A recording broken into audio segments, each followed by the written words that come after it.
The hidden power of the Mursi Tribe. Have you ever heard a sound so ancient, so deep, that it feels like the earth itself is breathing? They say in the Omo Valley, there is a tribe whose heartbeat can shake the ground, and whose women wear clay, not as ornaments, but as a crown of power. Welcome to the world of the Mursi. Before we begin, subscribe to Kelvin's World of Myths, where forgotten cultures still speak. Part 1. The Valley That Time Never Tamed. The Omo Valley of Ethiopia is not a place you stumble into. It is a place that swallows sound, soaks the air in red dust, and glows like a furnace when the sun rises. For centuries, the Mursi people have lived here, in a land that tests every breath and yet shapes some of the strongest spirits on earth. To the Mursi, beauty is not softness.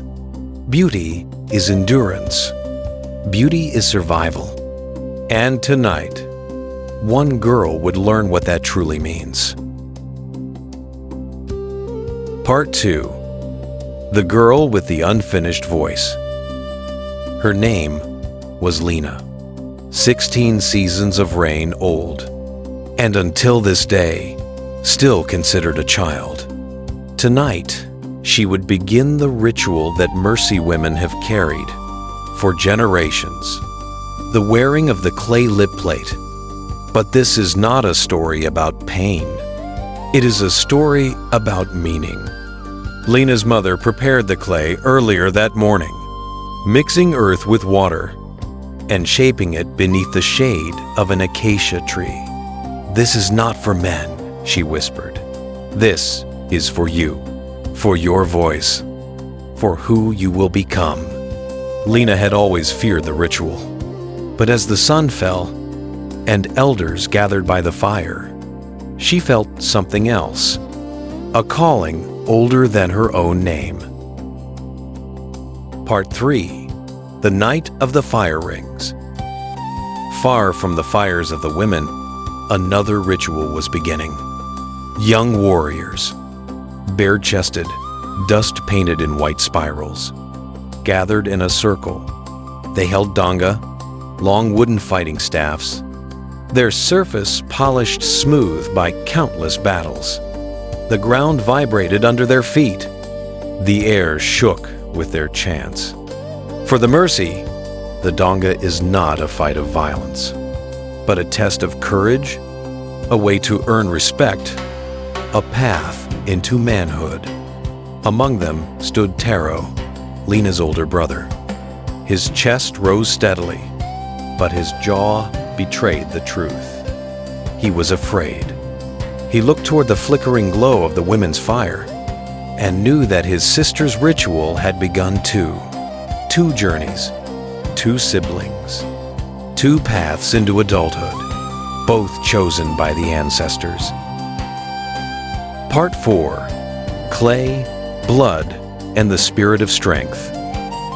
Back at the women's circle, Lena sat still as her mother pressed warm clay into her hand. "This clay," she said, "is not soil. It is our story, our mother's story. You wear it, so the world remembers who you are." The elder approached. Her face, painted in perfect symmetry, white dust tracing her cheekbones like ancient maps. "Pain will pass," she said, "but strength stays." Lena closed her eyes. Then, the ritual began. There was breath, there was tension. There was the trembling of a young girl becoming something more. And when it was done, Lena opened her eyes, and the firelight reflected differently in them, as if a piece of the clay's spirit had moved inside her. Part 5. The Clash of the Donga. Across the valley, Taro stepped into the fighting ring. 2 warriors circled, staffs raised, dust drifting around their feet like smoke. The drums grew louder. The crowd chanted his name. Tero's heartbeat hammered in his chest. Not from fear, but from knowing this was the moment. His ancestors were watching.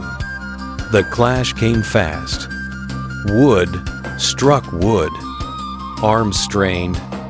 The ground quaked with each impact. But in one breath, Taro remembered his sister, kneeling by the fire, finding her courage. So he found his.